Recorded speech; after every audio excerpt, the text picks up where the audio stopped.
अगला अध्याय, बाणासुर की तपस्या और शिव द्वारा उसे वर प्राप्ति। शिव का गणों और पुत्रों सहित उसके नगर में निवास करना। बाण पुत्री उषा का रात के समय स्वप्न में अनिरुद्ध के साथ मिलन। चित्रलेखा द्वारा अनिरुद्ध का द्वारका से अपहरण। बाण का अनिरुद्ध को नागपाश में बांधना। दुर्गा के स्तवन से अनिरुद्ध का बंधन मुक्त होना। नारद द्वारा समाचार पाकर श्री कृष्ण की शोणितपुर पर चढ़ाई। शिव के साथ उनका घोर युद्ध। शिव की आज्ञा से श्री कृष्ण का उन्हें ब्रह्मास्त्र से मोहित करके बाण की सेना का संहार करना।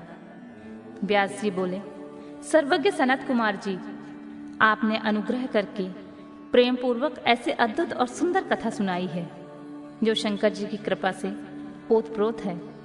अब मुझे शशि मौली के उस उत्तम चरित्र का श्रवण करने की इच्छा है जिसमें उन्होंने प्रसन्न होकर बाणासुर को गणाध्यक्ष पद प्रदान किया था। सनत कुमार जी ने कहा, व्यास जी, परमात्मा शंभु की उस कथा को जिसमें उन्होंने प्रसन्न होकर बाणासुर को गणनायक बनाया था, आदरपूर्वक श्रवण करो। इसी प्रसंग में महाप्रभु शंकर का वह सुंदर चरित्र भी आएगा जिसमें उन्होंने बाणासुर पर अनुग्रह करके श्री कृष्ण के साथ संग्राम किया था। व्यास जी, दक्ष प्रजापति की 13 कन्याएं कश्यप मुनि की पत्नियां थीं। वे सबकी सब पतिव्रता और सुशीला थीं। उनमें दीति सबसे बड़ी थी, जिसके लड़के दैत्य कहलाते हैं। अन्य पत्नियों में भी देवता तथा चराचर सहित समस्त प्राणी पुत्र रूप से उत्पन्न हुए थे। ज्येष्ठ पत्नी दीति के गर्भ से सर्वप्रथम 2 महाबली पुत्र पैदा हुए। उनमें हिरण्यकश्यप ज्येष्ठ था और छोटे भाई का नाम हिरणाक्ष था। हिरण्यकश्यप के 4 पुत्र हुए।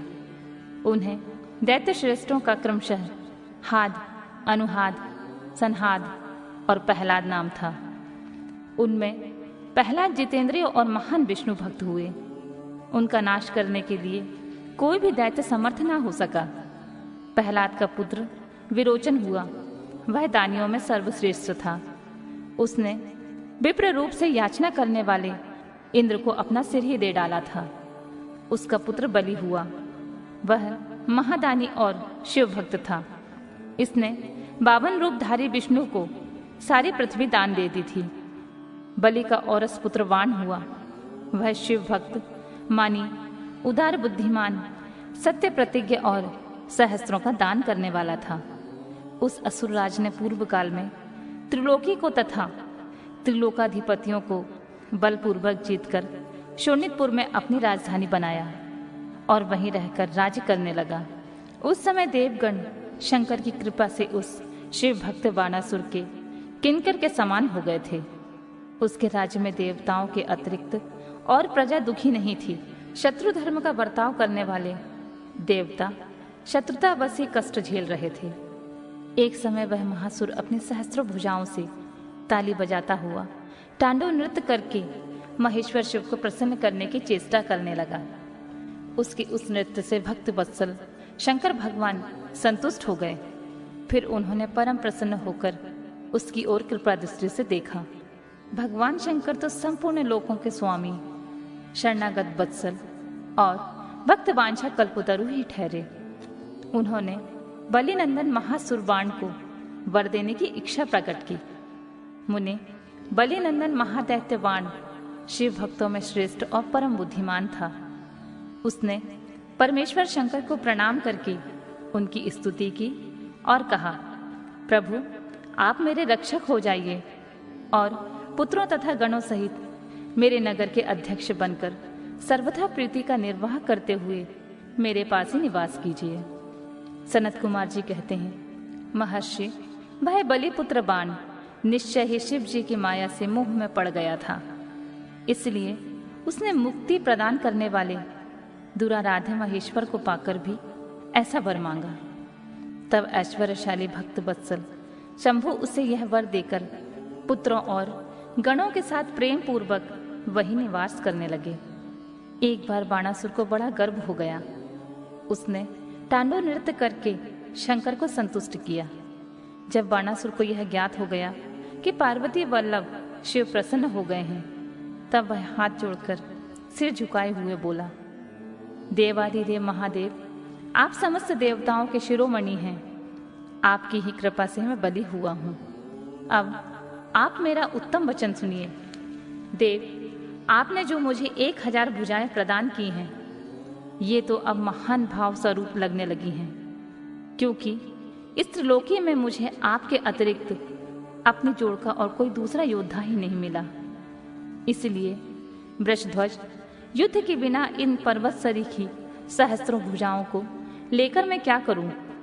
अपनी इन परिपुष्ट भुजाओं की खुजली मिटाने के लिए युद्ध की लालसा से नगरों तथा पर्वतों को चूर्ण करता हुआ दिग्गजों के पास गया, परंतु वे भी भयभीत होकर भाग खड़े हुए। मैंने यम को योद्धा, अग्नि को महान कार्य करने वाला, वरुण को गोयों का पालन करने वाला गोपाल, कुबेर को गजाध्यक्ष, निरुषिति को सैनेन्द्री और इंद्र को जीतकर सदा के लिए करत बना लिया। महेश्वर, अब मुझे किसी ऐसे युद्ध के प्राप्त होने की बात बताइए जिसमें मेरी ये भुजाएं या तो शत्रुओं के हाथों से छूटे हुए शस्त्रास्त्रों से जर्जर होकर गिर जाएं, अथवा हजारों प्रकार से शत्रु की भुजाओं को ही गिराएं। यही मेरी अभिलाषा है, इसे पूर्ण करने की कृपा करें। सनत कुमार जी कहते हैं, मुनि श्रेष्ठ, उसकी बात सुनकर भक्त बाधा भारी तथा महामन्यु स्वरूप रुद्र को बड़ा क्रोध आ गया। तब वे महान अद्भुत अट्टहास करके बोले, अरे अभिमानी, संपूर्ण दैत्यों के कुल में नीच, तुझे सर्वथा धिक्कार है, धिक्कार है। तू बलि का पुत्र और मेरा भक्त है। तेरे लिए ऐसी बात कहना उचित नहीं है। अब तेरा दर्प चूर्ण होगा। तुझे शीघ्र ही मेरे समान बलवान के साथ अकस्मात महान भीषण युद्ध प्राप्त होगा। उस संग्राम में तेरी ये पर्वत सरीखी भुजाएं जलोनी लकड़ी की तरह शस्त्रास्त्रों से छिन्न भिन्न होकर भूमि पर गिरेंगी।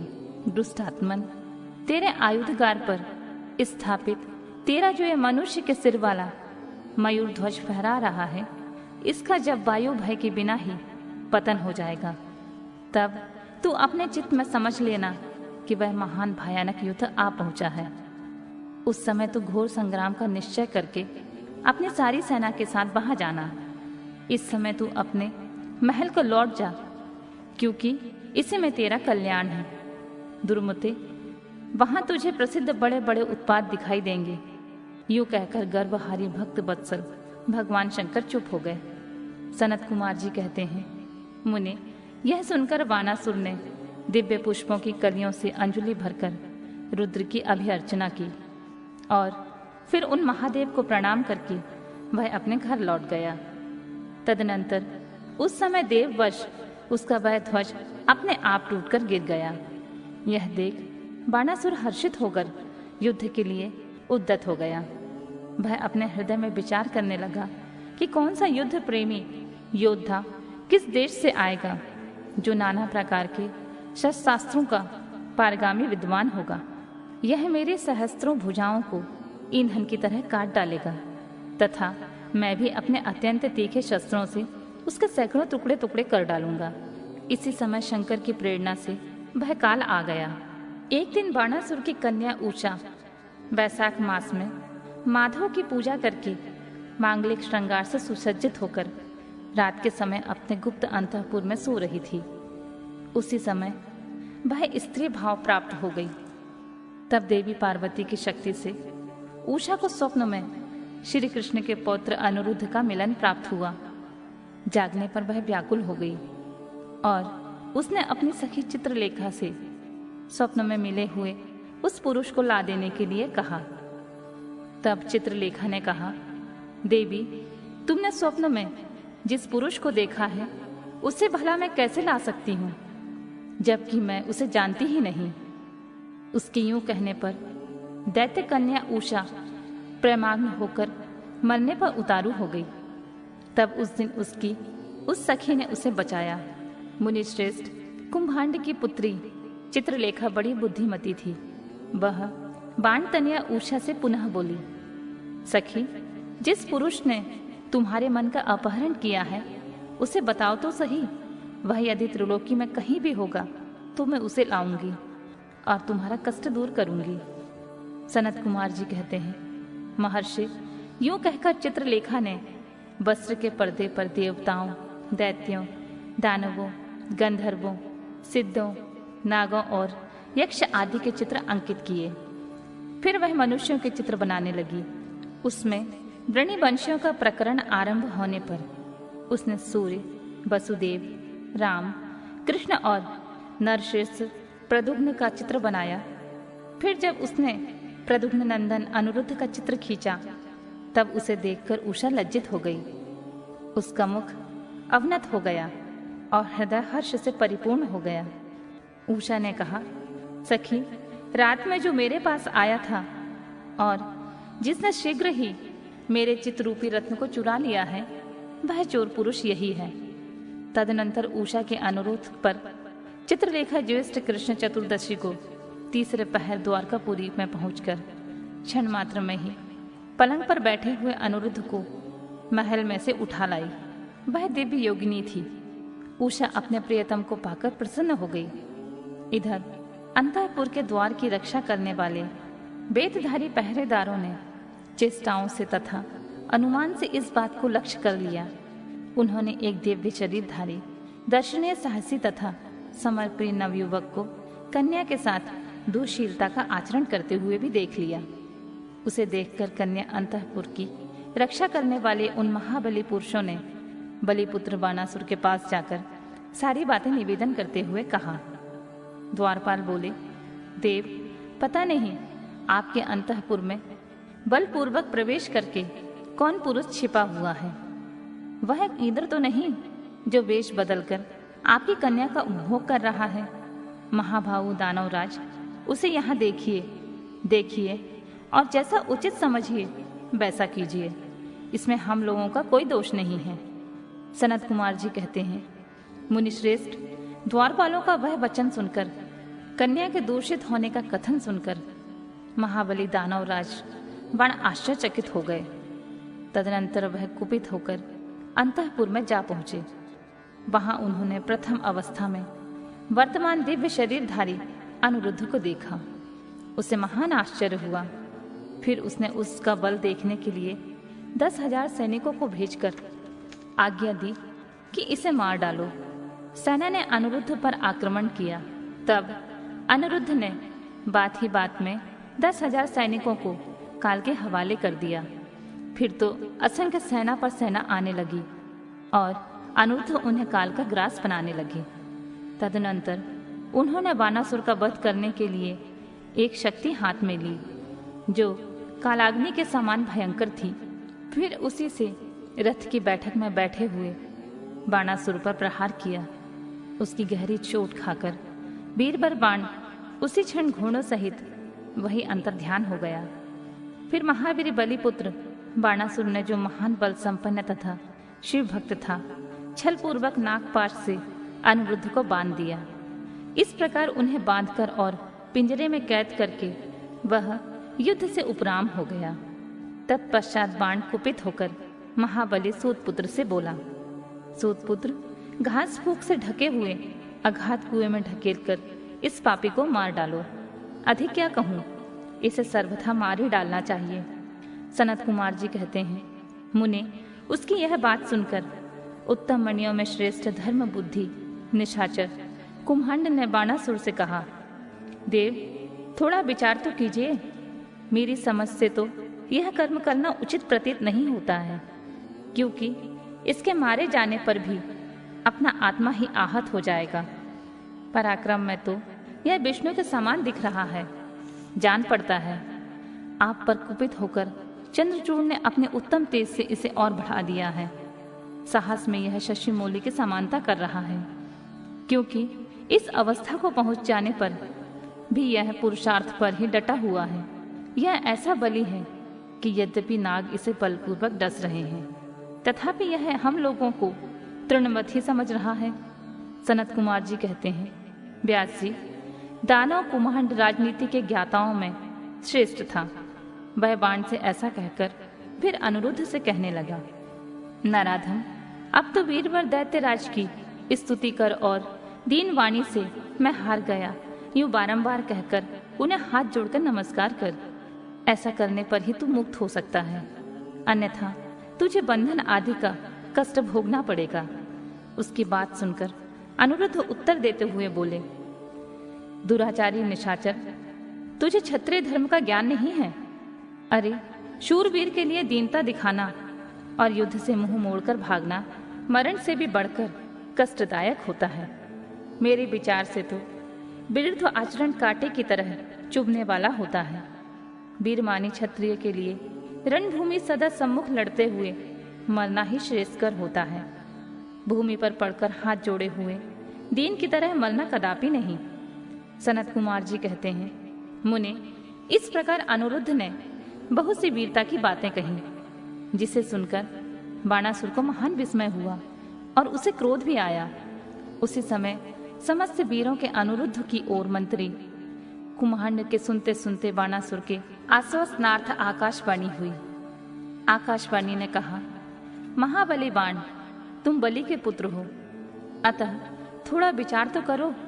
परम बुद्धिमान शिव भक्त, तुम्हारे लिए क्रोध करना उचित नहीं है। शिव समस्त प्राणियों के ईश्वर, कर्मों के साक्षी और परमेश्वर हैं। यह सारा चराचर जगत उन्हीं के अधीन है। वे ही सदा रजोगुण, सत्वगुण और तमोगुण का आश्रय लेकर ब्रह्मा, विष्णु और रुद्र रूप में लोगों की सृष्टि, भरण पोषण और संहार करते हैं। वे सबके अंतर्यामी, सर्वेश्वर, सबके प्रेरक, सर्वश्रेष्ठ, विकार रहित, अविनाशी, नित्य और मायाधीश होने पर भी निर्गुण हैं। बलि के श्रेष्ठ पुत्र, उनकी इच्छा से निर्बल को भी बलवान समझना चाहिए। महामते, मन में यूं विचार करके स्वस्थ हो जाओ।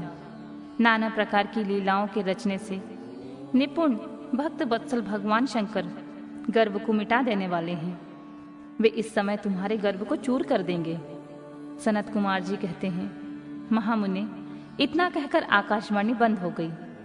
तब उनके वचन को मानकर बाणासुर ने अनिरुद्ध का वध करने का विचार छोड़ दिया।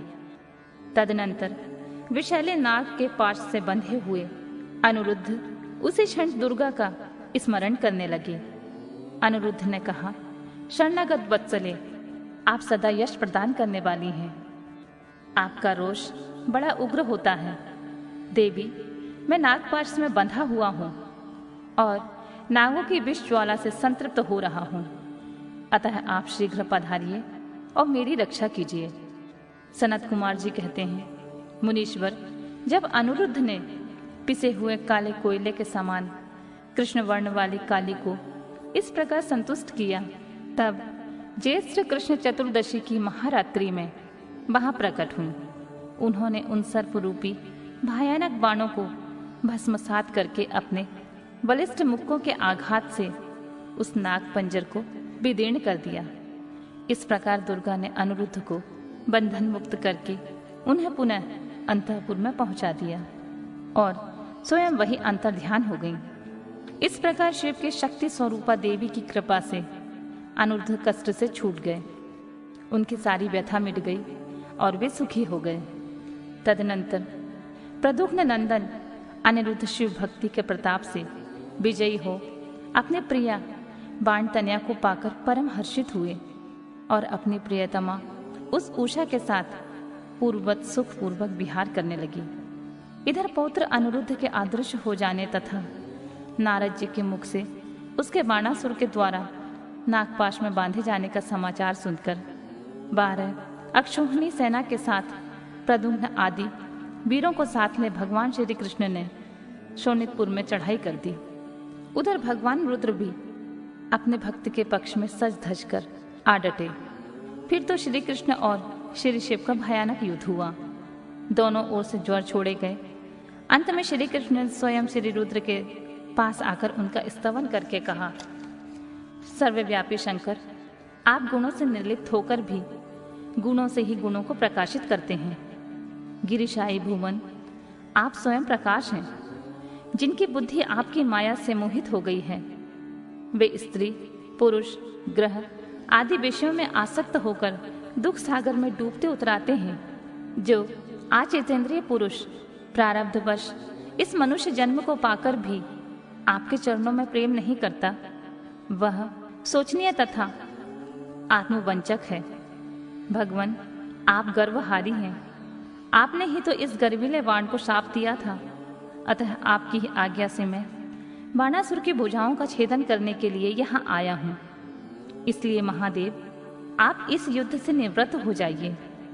प्रभु, मुझे बाण की भुजाओं को काटने के लिए आज्ञा प्रदान कीजिए, जिससे आपका शाप व्यर्थ न हो।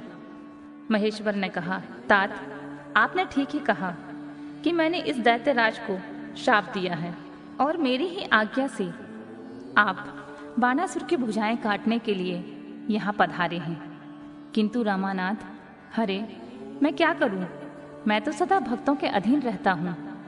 ऐसी दशा में वीर, मेरे देखते बाण की भुजाएं कैसे काटी जा सकती हैं? इसलिए मेरी आज्ञा से आप पहले झमणास्त्र द्वारा मुझे जृंभित कर दीजिए, तत्पश्चात अपना अभीष्ट कार्य संपन्न कीजिए और सुखी होइए।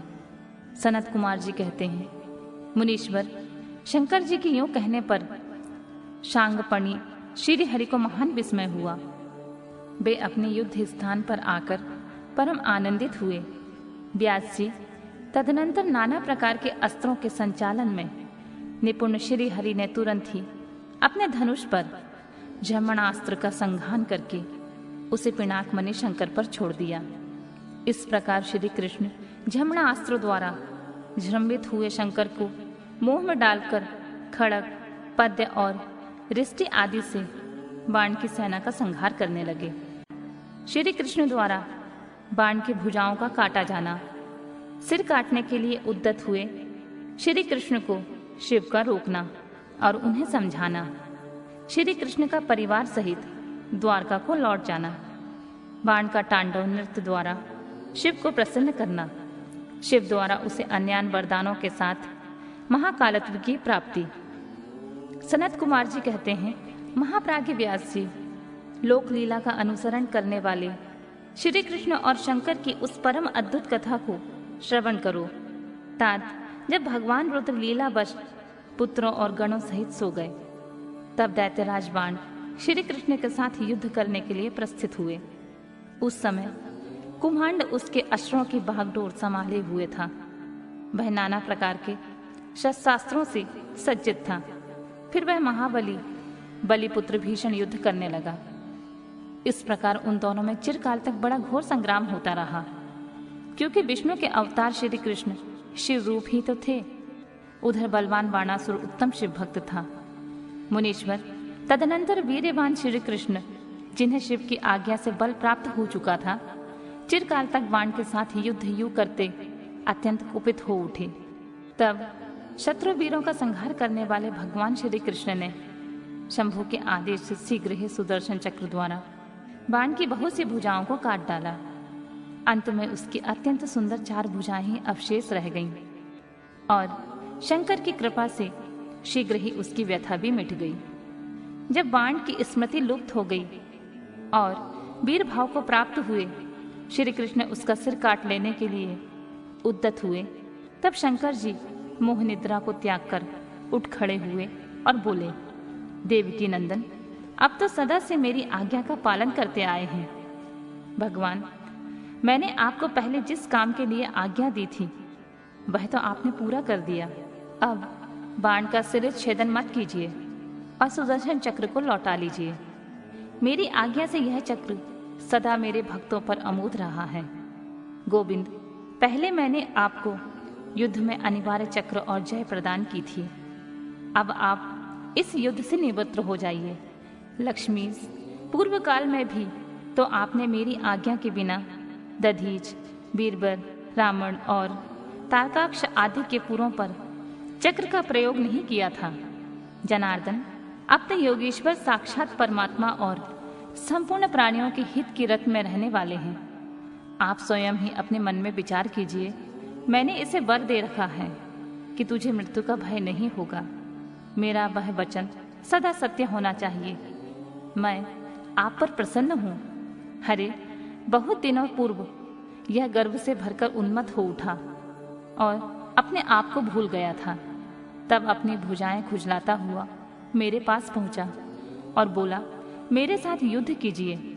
तब मैंने इसे शाप देते हुए कहा, थोड़े ही समय में तेरी भुजाओं का छेदन करने वाला आएगा, तब तेरा सारा गर्व गल जाएगा। बाण की ओर देखकर कहा, मेरी ही आज्ञा से तेरी भुजाओं को काटने वाले ये श्री हरि आए हैं।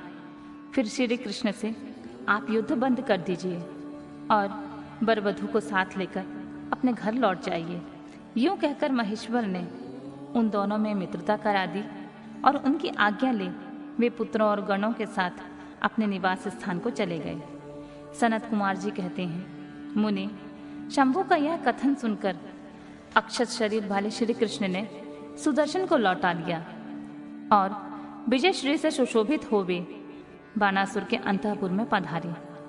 वहां उन्होंने उषा सहित अनिरुद्ध को आश्वासन दिया और बाण द्वारा दिए गए अनेक प्रकार के रत्न समूहों को ग्रहण किया। उषा की सखी परम योगिनी चित्रलेखा को पाकर तो श्री कृष्ण को महान हर्ष हुआ। इस प्रकार शिव के आदेशानुसार जब उनका सारा कार्य पूर्ण हो गया, तब वे श्री हरि हृदय से शंकर को प्रणाम कर और बलिपुत्र बाणासुर की आज्ञा ले परिवार सहित अपनी पुरी को लौट गए। द्वारका में पहुंचकर उन्होंने गरुड़ को विदा कर दिया।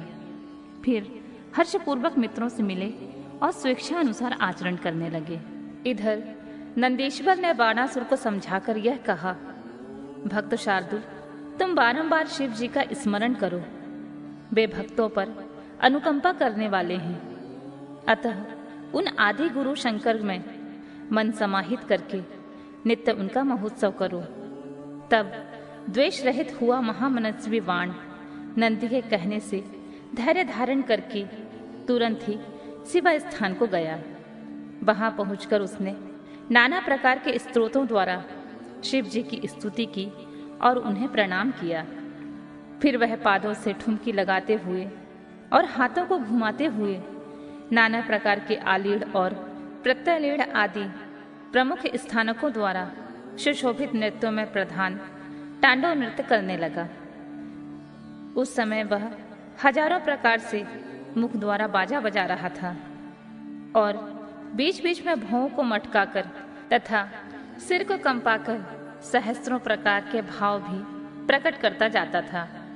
इस प्रकार नृत्य में मस्त हुए महाभक्त बाणासुर ने महान नृत्य करके नतमस्तक हो त्रिशूलधारी चंद्रशेखर भगवान रुद्र को प्रसन्न कर लिया। वह नाच गाने के प्रेमी भक्त वत्सल भगवान हर्षित होकर बाण से बोले। रुद्र ने कहा, बलिपुत्र प्यारे बाण, तेरे नृत्य से मैं संतुष्ट हो गया हूं। अतः दैत्येंद्र, तेरे मन में जो अभिलाषा हो उसके अनुरूप वर मांग ले। सनत कुमार जी कहते हैं, मुने, शंभु की बात सुनकर दैत्यराज बाण ने इस प्रकार वर मांगा, मेरे घाव भर जाएं, बाहु युद्ध की क्षमता बनी रहे, मुझे अक्षय गणनायकत्व की प्राप्त हो, शोणितपुर में उषा पुत्र अर्थात मेरे दोहित्र का राज्य हो, देवताओं से तथा विशेष करके विष्णु से मेरा वैरभाव मिट जाए, मुझ में रजोगुण और तमोगुण से युक्त दूषित दैत्य भाव का पुनः उदय न हो, मुझ में सदा निर्विकार शंभु की भक्ति बनी रहे और शिव भक्तों पर मेरा स्नेह और समस्त प्राणियों पर दया भाव रहे। यूं शंभु से वरदान मांगकर बलिपुत्र महासुर बाण अंजुलि बांधे रुद्र की स्तुति करने लगा और उस समय उसके नेत्रों में प्रेम के आंसू छलक आए। तदनंतर जिसके सारे अंग प्रेम से प्रफुल्लित हो उठे थे, वह बलि नंदन बाणासुर महेश्वर को प्रणाम करके मौन हो गया। अपने भक्त बाण की प्रार्थना सुनकर भगवान शंकर, तुझे सब कुछ प्राप्त हो जाएगा, यूं कहकर वहीं से अंतर्ध्यान हो गए। तब शंभु की कृपा से महाकालत्व को प्राप्त हुआ। रुद्र का अनुचर बाण परमानंद में निमग्न हो गया। व्यास जी, इस प्रकार मैंने संपूर्ण भुवनों में नित्य क्रीड़ा करने वाले समस्त गुरुजनों के भी सदगुरु शूलपाणी भगवान शंकर का बाण विषयक चरित्र जो परमोत्तम है, कर्णप्रिय मधुर वचनों द्वारा तुमसे वर्णन कर दिया। गजासुर की तपस्या, वर प्राप्ति और उसका अत्याचार, शिव द्वारा उसका वध, उसके प्रार्थना से शिव का उसका चर्म धारण करना और कृतिवासा नाम से विख्यात होना तथा कृतिवासेश्वर लिंग की स्थापना करना। सनत कुमार जी कहते हैं, व्यास जी, अब परम प्रेम पूर्वक शशि मौली शिव के उस चरित्र का श्रवण करो जिसमें उन्होंने त्रिशूल द्वारा दानवराज गजासुर का वध किया था। गजासुर महिषासुर का पुत्र था। जब उसने सुना कि देवताओं से प्रेरित होकर देवी ने मेरे पिता को मार दिया था, तब उसका बदला लेने की भावना से उसने घोर तप किया। उसके तप की ज्वाला से सब जलने लगे। देवताओं ने जाकर ब्रह्मा जी से अपना दुख कहा। तब ब्रह्मा जी ने उसके सामने प्रकट होकर उसके प्रार्थना अनुसार उसे वरदान दे दिया कि वह काम के वश होने वाले किसी भी स्त्री या पुरुषों से नहीं मरेगा, महाबली और सबसे अजेय होगा। वर पाकर वह गर्भ से भर गया। सब दिशाओं तथा सब लोकपालों के स्थानों पर उसने अधिकार कर लिया। अंत में भगवान शंकर की राजधानी आनंदवन काशी में जाकर वह सबको सताने लगा। देवताओं ने भगवान शंकर से प्रार्थना की। शंकर काम विजयी हैं ही। उन्होंने घोर युद्ध में उसे हराकर त्रिशूल में पिरो लिया। तब उसने भगवान शंकर का स्तवन किया। शंकर ने उस पर प्रसन्न हो इच्छित वर मांगने को कहा। तब गजासुर ने कहा, दिगंबर स्वरूप महेशान, यदि आप मुझ पर प्रसन्न हैं तो अपने त्रिशूल की अग्नि से पवित्र हुए मेरे इस चर्म को आप सदा धारण किए रहें। विभो, मैं पुण्य गंधों की निधि हूँ, इसलिए मेरा यह चर्म चिरकाल तक उग्र तपस्वी अग्नि की ज्वाला में पड़कर भी दग्ध नहीं हुआ है। दिगंबर, यदि मेरा यह चर्म पुण्यवान ना होता तो रणांगण में इसे आपके अंगों का संग कैसे प्राप्त होता। शंकर, यदि आप संतुष्ट हैं तो मुझे एक दूसरा वर और दे दीजिए। वह यह कि आज से आपका नाम कृतिवासा विख्यात हो जाए। सनत कुमार जी कहते हैं, मुने, गजासुर की बात सुनकर भक्त वत्सल शंकर ने परम प्रसन्नता पूर्वक महिषासुर नंदन गज से कहा, तथास्तु, ऐसा ही होगा। तदनंतर प्रसन्न आत्मा भक्त प्रिय महेशान उस दानवराज गज से, जिसका मन भक्ति के कारण निर्मल हो गया था, पुनः बोले। ईश्वर ने कहा, दानवराज, तेरा यह पावन शरीर मेरे इस मुक्ति साधक क्षेत्र काशी में मेरे लिंग के रूप में स्थित हो जाए। इसका नाम कृतिवासेश्वर होगा। यह समस्त प्राणियों के लिए मुक्तिदाता, महान पातकों का विनाशक, संपूर्ण लिंगों में शिरोमणि और मोक्षदायक होगा। यह कहकर देवेश्वर दिगंबर शिव ने गजासुर के उस विशाल चर्म को लेकर ओढ़ लिया। मुनीश्वर, उस दिन बहुत बड़ा उत्सव मनाया गया। काशी निवासी सारी जनता तथा प्रमथ गण हर्षमग्न हो गए। विष्णु और ब्रह्मा आदि देवताओं का मन हर्ष से परिपूर्ण हो गया। वे हाथ जोड़कर महेश्वर को नमस्कार करके उनकी स्तुति करने लगे। दुधुम्बी निहाद्र नामक दैत्य का व्याघ्र रूप से शिव भक्त पर आक्रमण करने का विचार और शिव द्वारा उसका वध। सनत कुमार जी कहते हैं, व्यास जी, अब मैं चंद्रमौली के उस चरित्र का वर्णन करूंगा जिसमें शंकर जी ने दुधुम्बे निहाद्र नामक दैत्य को मारा था। तुम सावधान होकर श्रवण करो। दिति पुत्र महाबली हिरणाक्ष के विष्णु द्वारा मारे जाने पर दिति को बहुत दुख हुआ। तब देव शत्रु दुधुम्बी निहाद्र ने उनको आश्वासन देकर यह निश्चय किया कि देवताओं के बल ब्राह्मण हैं। ब्राह्मण नष्ट हो जाएंगे तो यज्ञ नहीं होंगे। यज्ञ न होने पर देवता आहार न पाने से निर्मल हो जाएंगे। तब मैं उन पर सहज विजय पालूंगा। यूं विचार करके वह ब्राह्मणों को मारने लगा। ब्राह्मणों का प्रधान स्थान वाराणसी है। यह सोचकर वह काशी पहुंचा और वन में वनचर बनकर समिधा लेते हुए जल से जलचर बनकर स्नान करते हुए और रात में व्याघ्र बनकर सोते हुए ब्राह्मणों को खाने लगा। एक बार शिवरात्रि के अवसर पर एक भक्त अपनी पर्णशाला में देवादिदेव शंकर का पूजन करके ध्यानस्थ बैठा था। बलाभिमानी दैत्यराज दुधुम्बी निहाद्र ने व्याघ्र का रूप धारण करके उसे खा जाने का विचार किया, परंतु वह भक्त दृढ़ चित्त से शिव दर्शन की लालसा लेकर ध्यान में तल्लीन हो रहा था। इसके लिए पहले से ही मंत्र रूपी अस्त्र का विन्यास कर लिया था। इस कारण वह दैत्य उस पर आक्रमण करने में समर्थ न हो सका। इधर सर्वव्यापी भगवान शंभु को उस दुष्ट रूप वाले दैत्य का अभिप्राय पता लग गया। तब शंकर ने उसे मार डालने का विचार किया। इतने में जो ही उस दैत्य ने व्याघ्र रूप से उस भक्त को अपना ग्रास बनाना चाहा, त्यों ही जगत की रक्षा के लिए मणि स्वरूप तथा भक्त रक्षण में कुशल बुद्धि वाले त्रिलोचन भगवान शंकर वहां प्रकट हो गए और उसे बगल में दबोच कर उसके सिर पर वज्र से भी कठोर घूंसे से प्रहार किया। उस मुष्टि प्रहार से वह काक के दबोचने से वह व्याघ्र अत्यंत व्यथित हो गया और अपनी दहाड़ से पृथ्वी तथा आकाश को कंपाता हुआ मृत्यु का ग्रास बन गया।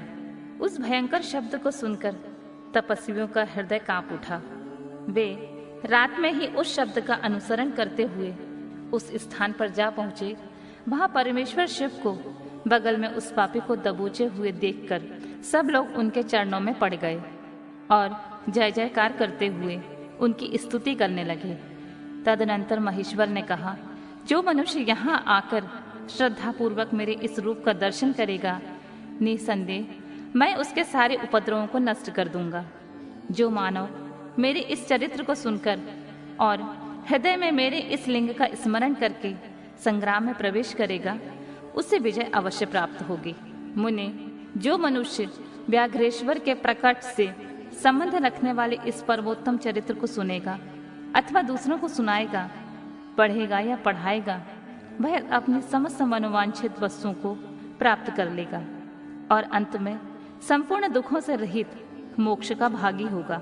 शिव लीला संबंधी अमृतमय अक्षरों से परिपूर्ण यह अनुपम आख्यान स्वर्ग, यश और आयु का देने वाला तथा पुत्र पौत्र की वृद्धि करने वाला है। विदल और उत्पल नामक दैत्यों का पार्वती पर मोहित होना और पार्वती का कंदुक प्रहार द्वारा उनका काम तमाम करना, कंदुकेश्वर की स्थापना और उनकी महिमा। सनत कुमार जी कहते हैं, व्यास जी, जिस प्रकार परमेश्वर शिव ने संकेत से दैत्य को लक्ष्य कराकर अपने प्रिया द्वारा उसका वध कराया था, उनके उस चरित्र को तुम परम प्रेम पूर्वक श्रवण करो। विदल और उत्पल नामक दो महादैत्य थे। उन्होंने ब्रह्मा जी से किसी पुरुष के हाथ से ना मरने का वर प्राप्त करके सब देवताओं को जीत लिया था। तब देवताओं ने ब्रह्मा जी के पास जाकर अपना दुख सुनाया। उनकी कष्ट कहानी सुनकर ब्रह्मा जी ने उनसे कहा, तुम लोग शिवा सहित शिव का आदर पूर्वक स्मरण करके धैर्य धारण करो। वे दोनों दैत्य निश्चय ही देवी के हाथों मारे जाएंगे। शिवा सहित शिव परमेश्वर कल्याणकर्ता और भक्त वत्सल हैं। वे शीघ्र ही तुम लोगों का कल्याण करेंगे। सनत कुमार जी कहते हैं, मुने, देवों से यूं कहकर ब्रह्मा जी शिव का स्मरण करते हुए मौन हो गए। तब देवगण भी आनंदित होकर अपने अपने धाम को लौट गए। एक समय नारद जी के द्वारा पार्वती जी के सौंदर्य की प्रशंसा सुनकर वे दोनों दैत्य उनका अपहरण करने की बात सोचने लगे और पार्वती जी का जहां गेंद उछाल रही थी वहीं वे जाकर आकाश में विचरने लगे। वे दोनों घोर दुराचारी थे। उनका मन अत्यंत चंचल हो रहा था। वे गणों का रूप धारण करके अंबिका के निकट आए। तब दुष्टों का संहार करने वाले शिव ने अवहेलना पूर्वक उनकी ओर देखा और नेत्रों से प्रकट हुई चंचलता का कारण तुरंत उन्हें पहचान लिया। फिर तो सर्वस्वरूप महादेव ने दुर्गति नाशिनी दुर्गा को कटाक्ष द्वारा सूचित कर दिया कि ये दोनों दैत्य हैं, गण नहीं है तात। तब पार्वती अपने स्वामी महाकेतु की परमेश्वर शंकर के उस नेत्र संकेत को समझ गई। तदनंतर सर्वज्ञ शिव की अर्धांगिनी पार्वती ने उस संकेत को समझकर उसी गेंद से एक साथ ही उन दोनों पर चोट किया। तब महादेवी की गेंद से आहत होकर वे दोनों महाबली दुष्ट दैत्य चक्कर काटते हुए उसी प्रकार भूतल पर गिर पड़े जैसे वायु के झोंके से चंचल होकर दो पके हुए ताड़ के फल अपनी डंठल से टूटकर गिर पड़ते हैं। अथवा जैसे वज्र के आघात से महागिरी के 2 शिखर ढह जाते हैं, इस प्रकार अकार्य करने के लिए उद्यत उन दोनों महादैत्यों को धाराशाही करके वह ज्ञानलिंग रूप में परिणित हो गया। समस्त दुष्टों का निवारण करने वाला वह लिंग कंदुकेश्वर के नाम से विख्यात हुआ और ज्येष्ठेश्वर के समीप स्थित हो गया। काशी में स्थित कंदुकेश्वर लिंग दुष्टों का विनाशक, भोग मोक्ष प्रदाता और सर्वदा सत्पुरुषों की समस्त कामनाओं को पूर्ण करने वाला है। जो मनुष्य इस अनुपम आख्यान को हर्षपूर्वक सुनता है, सुनाता है अथवा पढ़ता है, उसे भय का दुख कहाँ। वह इस लोक में नाना प्रकार के संपूर्ण उत्तमोत्तम सुखों को भोग कर अंत में देव दुर्लभ दिव्य गति को प्राप्त कर लेता है। ब्रह्मा जी कहते हैं, मुनि सत्तम, मैंने तुमसे रुद्र संहिता के अंतर्गत इस युद्ध खंड का वर्णन कर दिया है। यह खंड संपूर्ण मनोरथों का फल प्रदान करने वाला है। इस प्रकार मैंने पूरी की पूरी रुद्र संहिता का वर्णन कर दिया। यह शिव जी को सदा परम प्रिय है और भुक्ति मुक्ति रूप फल प्रदान करने वाली है। सूत जी कहते हैं, इस प्रकार शिवानुगामी ब्रह्मपुत्र नारद शंकर के उत्तम यश को तथा शिव सतनाम को सुनकर कृतार्थ हो गए। यूं मैंने संपूर्ण चरित्रों में प्रधान तथा कल्याणकारक यह ब्रह्मा और नारद का संवाद पूर्ण रूप से कह दिया। अब तुम्हारी और क्या सुनने की इच्छा है। रुद्र संहिता का युद्धखंड संपूर्ण। रुद्र संहिता समाप्त।